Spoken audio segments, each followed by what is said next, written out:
Hey guys, Philosopher here, and today I want to talk about blue ISO-4. I have not even spent my blue ISO-4 yet. Like most of you, I did not get any pay for any of the offers. I thought they were ridiculous. The pricing on those is just astronomical through the roof.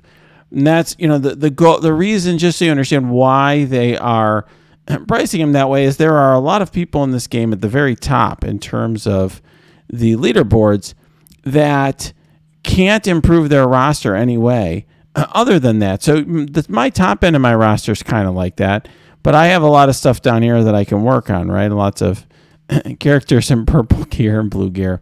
But there's a lot of folks at the very top who have been whaling in this game and playing it for a long time who just have massive rosters and can't improve them any other way. So those offers appeal to those folks. But for most of us, we've got, if you're like me, I got whatever they gave us for free out of that, and that's not enough. I think there were some milestones I didn't even complete there at the very end. So I probably am going to bring up, one or two characters up. And I think the obvious choice to me is Morgan Le Fay, but it's really important that you do her as a skirmisher. So I'm going to do this online now and just put my ions where my mouth is here.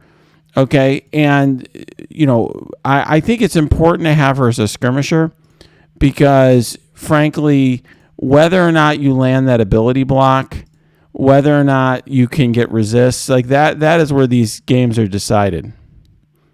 So I don't even, I needed some more level 1 ions, which I will open up while we are doing this here.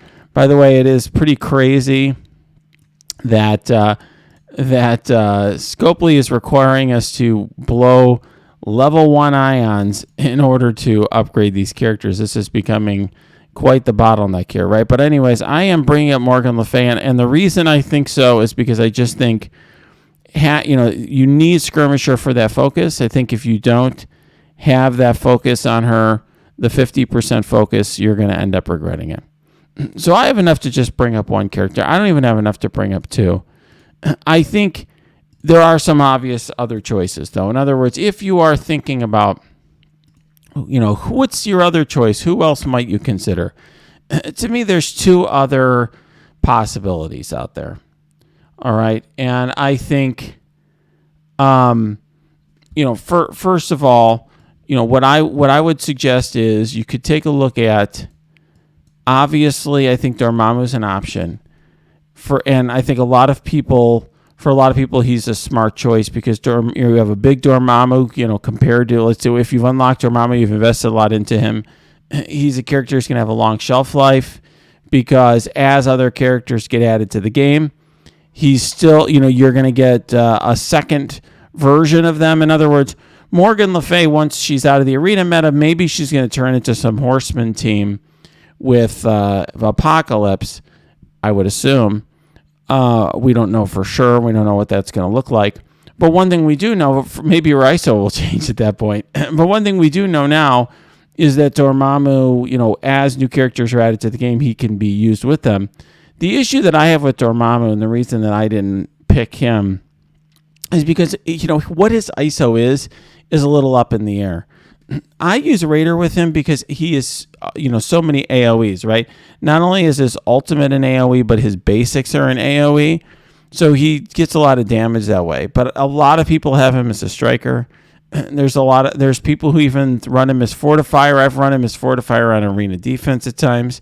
So there are reasons to change his ISO around. I think his ISO is less settled. And so I would be more wary of investing a lot in getting his ISO up, just because you frankly may want to switch his ISO class in the future. So that's sort of my take on Dormammu.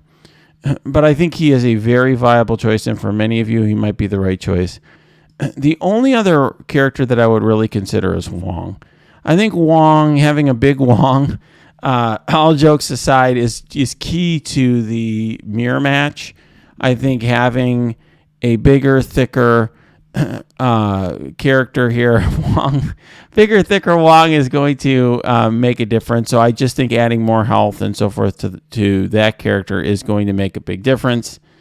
But realistically, those are the characters that I would look at.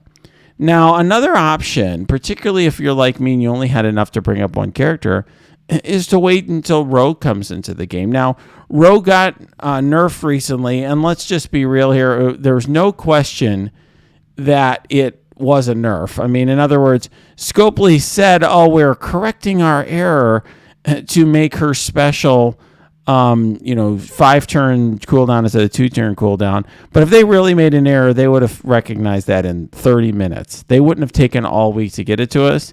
As soon as they noticed the error, they would have told us. The reality is they decided to nerf her because a 2-turn cooldown that did all that stuff was going to be completely broken. And so, I'm less confident that Rogue is going to be useful outside of, not useful outside of Crucible, but is going to be dominant outside of Crucible.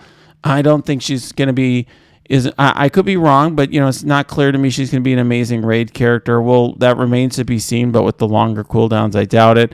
And so I think it's viable to wait for Rogue and the remaining members of that team, but I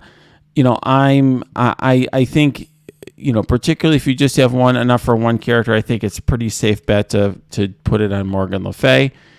But, that's all, that depends on you. Though, what I would do, though, no matter what, is be careful with the choice. It's clearly something we have very limited quantities of right now. It's going to be that way for a long time because this is the big money maker for Scopely. And this is, how they're going to be generating their revenues. It's going to be a differentiator. It's going to be the way for people to get their numbers up or to get a little bit of power, get their advantage. So whenever they introduce, something like that powers up every character, I think they're going to monetize it, and that's going to be something they're going to be tightly controlling. If you haven't noticed, they have really upped the amount of gold and silver promos they give us, which suggests to me that red stars are no longer the differentiator.